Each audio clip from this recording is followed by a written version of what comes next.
You are not going to want to miss this episode of Shoe and Show. We started Sneaker Day, where we have it every summer. There's one day where congressional staff, members of Congress, wear their favorite pair of shoes to the Hill. They take pictures, they do social media. It gets a lot of press, and it really is all the division you hear about today.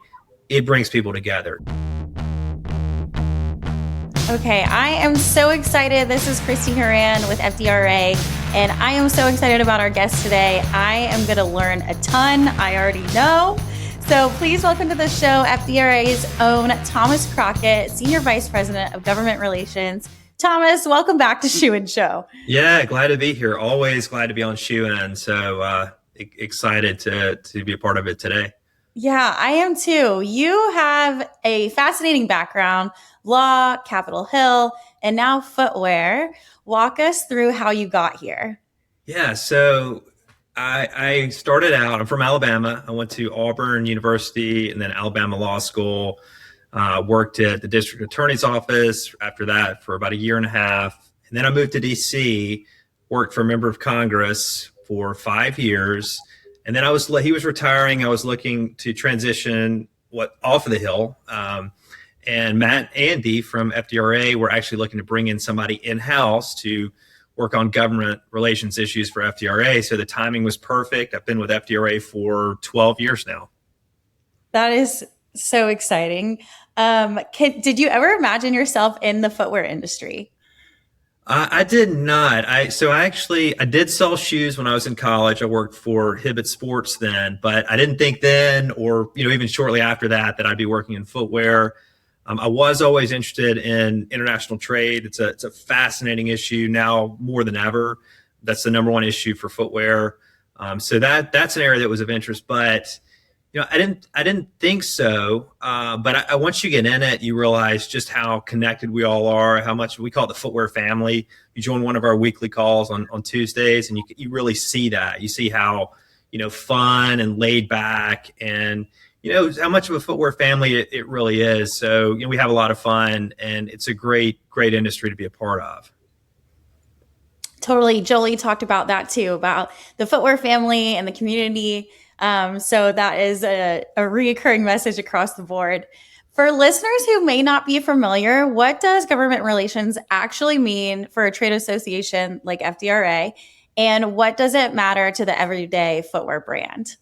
That's a great question. I think there's a misconception about advocacy or what we do. I think the key role, just generally, but the key role is you're making sure the industry's voice is heard in DC, right? You're making sure that the key decision makers understand how, considering a specific policy, how is that going to impact footwear? How does it impact companies in their district or footwear consumers? We're really a resource for lawmakers when they're making decisions. If you look at the Constitution, the First Amendment, you think about, freedom of religion or freedom of speech or press or, assembly, right? There's one more in there, which is the right to petition your government. It's a core thing, core principle of kind of who we are as a country. And that's really kind of what we do is we petition the government on behalf of footwear. And so there is an important, fundamental aspect to that. Advocacy is a key part of that. The idea is for lawmakers to have a chance to hear from industries, from constituents when they are making a decision. So you meet directly with members of Congress, you meet with administration officials. We organize Hill Days where footwear companies come to DC and then meet with their representatives. We testify before the administration, or we file comments whenever they put out a policy. They want to hear from stakeholders. So we're a very active part of that process. Super active. You all are always on the go, busy, doing something. So I know the footwear industry appreciates it. You touched on it a little bit earlier, but we're going to go and dig in a little bit more. So what are the biggest policy issues you're watching right now that footwear companies need to understand?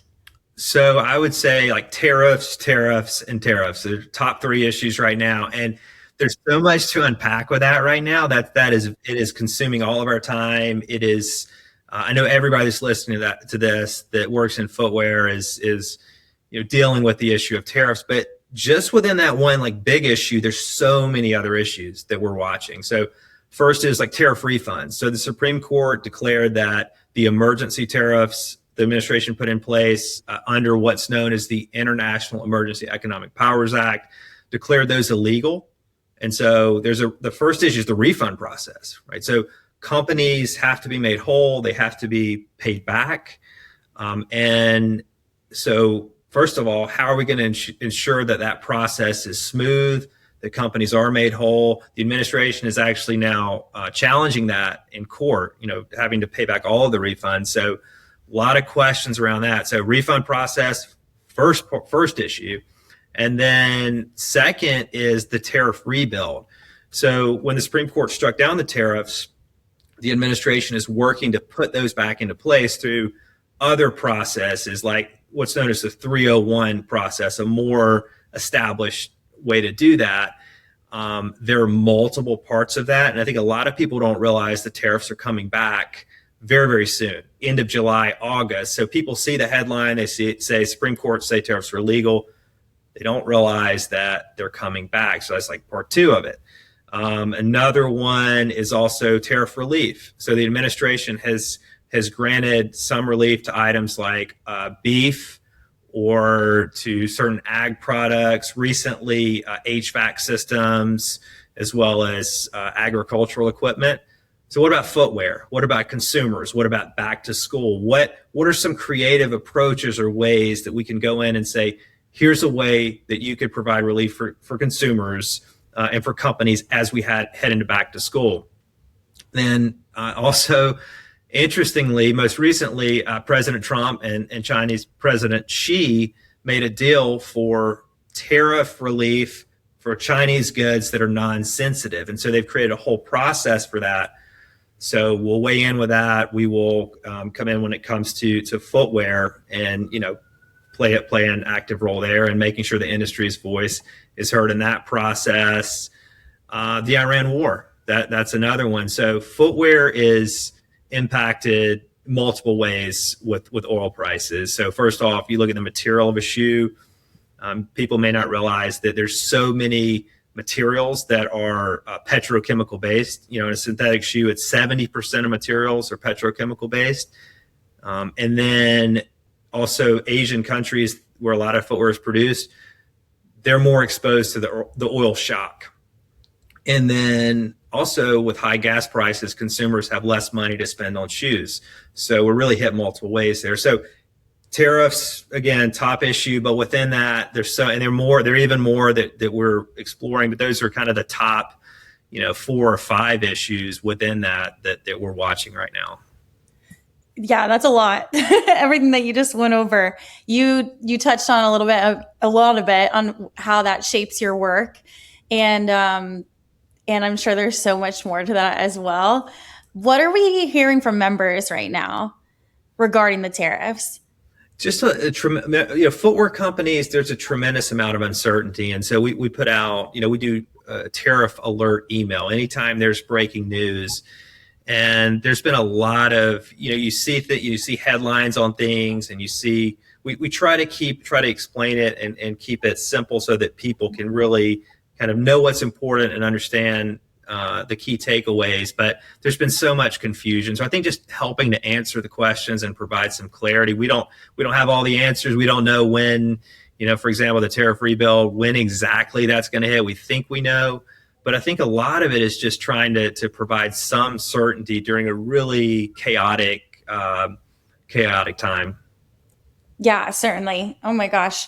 Okay, let's go back a little bit more to your experience on the Hill before footwear. So you spent 5 years with Congressman Backus' office handling trade and foreign relations. How did that experience and shape the way that you approach advocacy for the footwear industry? That's a really good question. I think, first off, it's important to have worked in a congressional office to understand how that office works. There's different roles within the office. You have your legislative staffers that brief the congressman. They're like the gatekeepers that if you're your right-hand person, the company, a member of Congress has that too for each issue. And so knowing who that person is, how that works, understanding, you've been on the other end of that.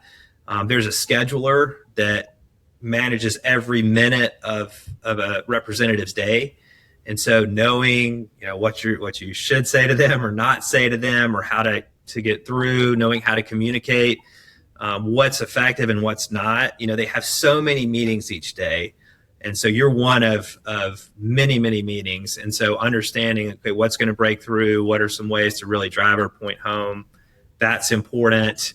I think, it's constituent driven, right? So you're very service minded, very responsive in a congressional office. So I think that's a skill that translates to any industry, where you want to try to really, when somebody reaches out to you, you want to respond quickly and effectively to them. Again, very constituent driven in these offices. And then I think another big skill that you pick up is you have to learn what's important and how to communicate that quickly and effectively. So, like your boss, again, you have all these different meetings, and you may have a memo for your boss, and you want to highlight, this is the one thing you need to know from that, or this is the one or two key points. So I think that's a skill that's important, that really does translate for anybody that works on the Hill. I was going to say it could translate to any industry. Just knowing, what to say and how to brief people and personalities and communication. And there's all these tools now. I mean, like we use Axios HQ, for example, for emails. And I think that's a really good way to do it, like bullet points and kind of driving home the message to people, because they have, to think about a way you can do it quickly and they'll really remember what you say. But that's a skill that we as a society, we've gotten better at that, but it is certainly an important skill to be able to have. I agree. Yeah. When reading Matt's what I'm hearing, it's easy to digest because of that too. Right. Exactly. What is the biggest difference between working inside the government and then advocating from the outside? I think when you're outside, we're laser focused on our issues. So when talking about all these, 5 different things a second ago for trade, like you're dealing with that every day, all day. We know these issues. When you're working on the Hill, that's one of many, many issues. You may, be meeting with FDRA 1 minute, and then, 15 minutes later, you're meeting with the ag group that's coming in, and then 15 minutes out of that, you're meeting with a military group, and so it's our veterans group, and so it's very broad, especially on the House of Representatives. You don't just have one issue. You may trade maybe an issue that you cover, but then you're also dealing with education and agriculture and immigration and criminal justice, all these different issues. So kind of balancing that and keeping that straight. It's just 2 very kind of different mentalities. So I think that's also something we, with FDRA, we keep that in mind, and how to communicate effectively and really kind of get through at the right time, say the right things, make sure that our meetings are memorable, because they have so many of these meetings, and I think that's an important aspect to advocacy too. Totally. That's such a good point. Is there something that do you have a go-to line or fact that you like to say? I mean, it depends on the issue. I think one thing that's been resonating, the fact that our tariff bill doubled. So you go in and, we pay $3 billion every single year, $3 billion to the U.S. government. Last year, we paid $6.2 billion. And people are like, whoa, wow, that's a lot. Or, the fact that footwear already has high tariffs, especially on kids' shoes. That always resonates when you talk about children's footwear, because a lot of people understand, having to buy multiple pairs a year as children's feet grow, and how many shoes their kids have. And then, you bring that in, these start at 20% already before the tariffs. And then you stack these on top. So I think that's an issue that really resonates with people, is when you think about kids' shoes that hardworking families have to buy, that's something that really does resonate. Definitely. I can picture the graphic that we have on the website. Yes, it's on our website. It basically shows all the different back to school items, backpack and iPad and different things, and how a lot of these have no tariffs on them, or they did, no tariffs. The base, we call the base rates, or also known as MFN rates, There's zero for a lot of these. And then footwear is the 20%, 37.5%. So anytime you're talking about tariffs, you're adding that, you're stacking that on top. And so that's a big issue to kind of just to start out with. Not everybody knows that when you go into these meetings, especially if they're not on a committee that deals with this issue every day. You really have to kind of start at the basics and explain, okay, we already have a high rate. Most goods that come in are 2% on average. They're taxed at that rate. Footwear is taxed at 12%. And so I think that's an important thing to cover just right at the start of the meeting, just the high rate we already pay. Definitely. And then one more question from your point of view, advocating on the Hill is, is it similar to building relationships and you go visit the same people a couple of times, or are you really trying to spread out and talk to as many people as possible? Great question. I think it's a little bit of both. I think the relationships is key. That's one of the most important things. Your reputation, your relationships on the Hill with the congressional staff, with these members of Congress. You want to find an important connection to these offices too. So I think with companies, for example, when we set these meetings up, we try to find, okay, where is somebody that has the presence in the district, or they have a shoe store. That's another good thing. We have companies, one member has a shoe store in almost every congressional district, and it impacts workers in their district that work in retail, and also you talk about the families that are buying shoes, what they're seeing. Again, we're a resource. We're providing this information. So as they're making these decisions, especially right now with the economy, footwear is a good indicator, right? And so it really does help them to have that perspective. But I think relationships is one of the most important things. That makes sense. And then obviously right now you're in the thick of it with tariffs and trade, but is there one legislative win that sticks out to you that you are super proud of? Or maybe one or two? All right, I'll do two. One of them is definitely legislative. The other one is a win, but not necessarily legislation.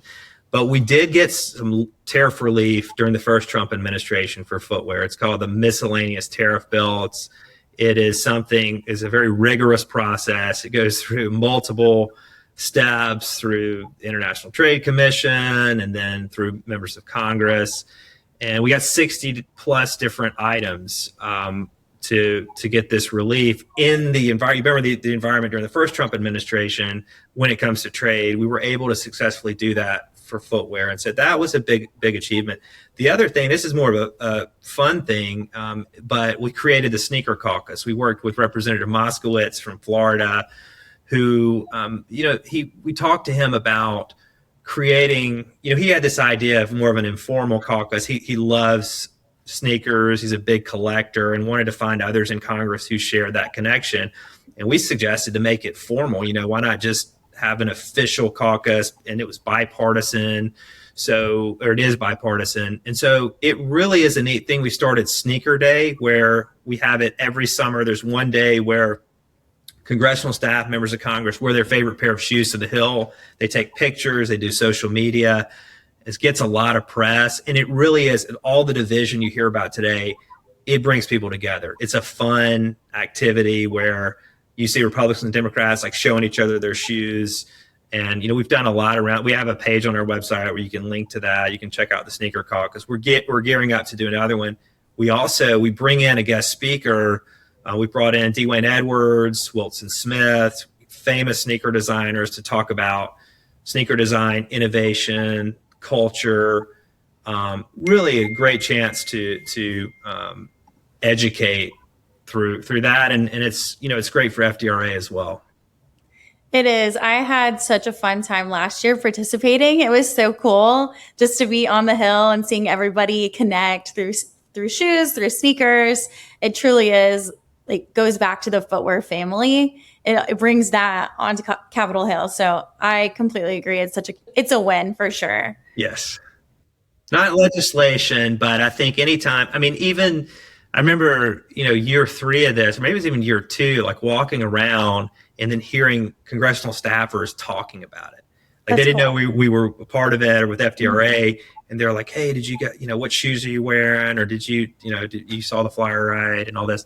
And like hearing the buzz around it, that's something that we've been a part of that was resonating around Capitol Hill about, and they're not for other industries. I mean, there's not other things to this magnitude. I think it is a really exciting thing we've done, that it helps tell our story. It does it in a way we're not talking about trade or tariffs.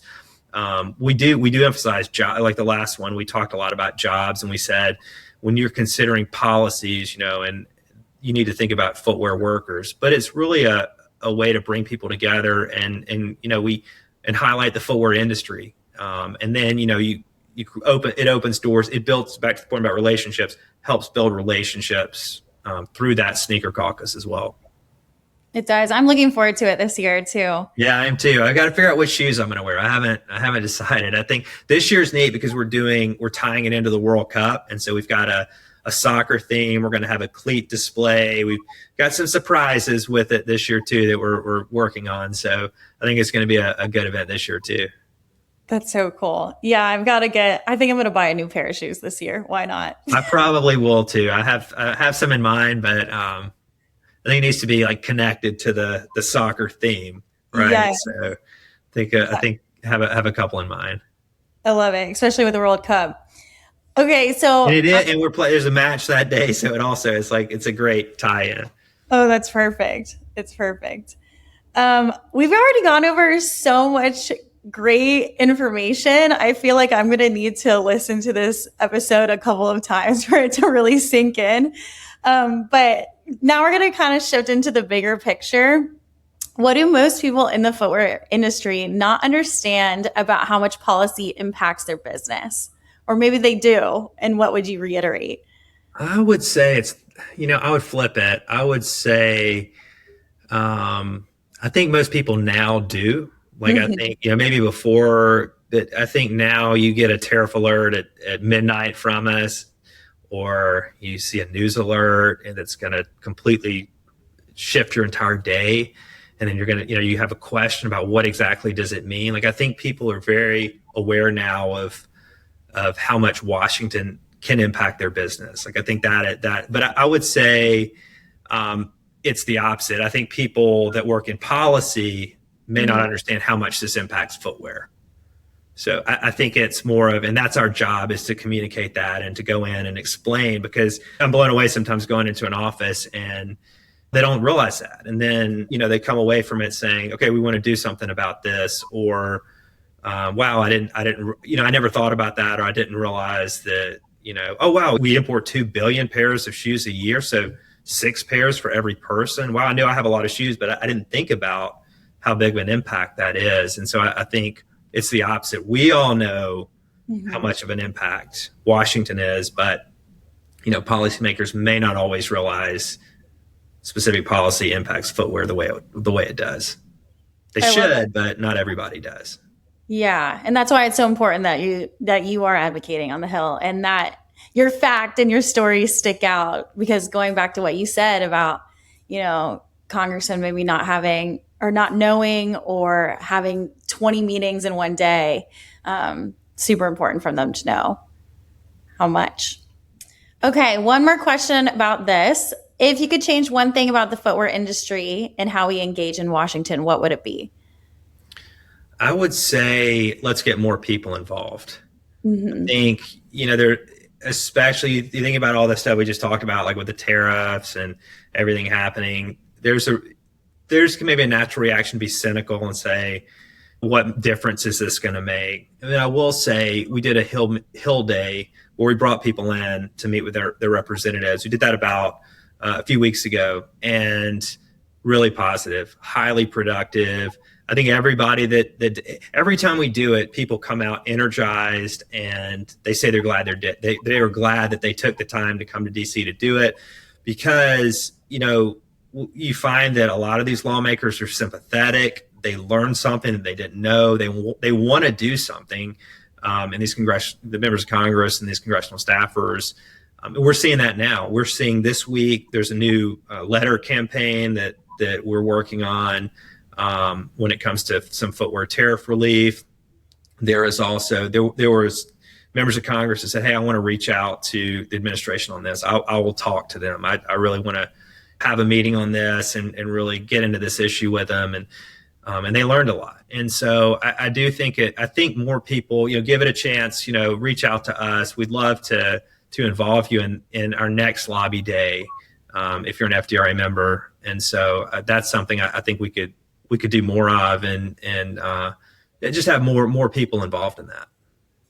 Definitely. I feel like you and Matt are like two of the most positive people to lead the charge on that. Oh, thank you.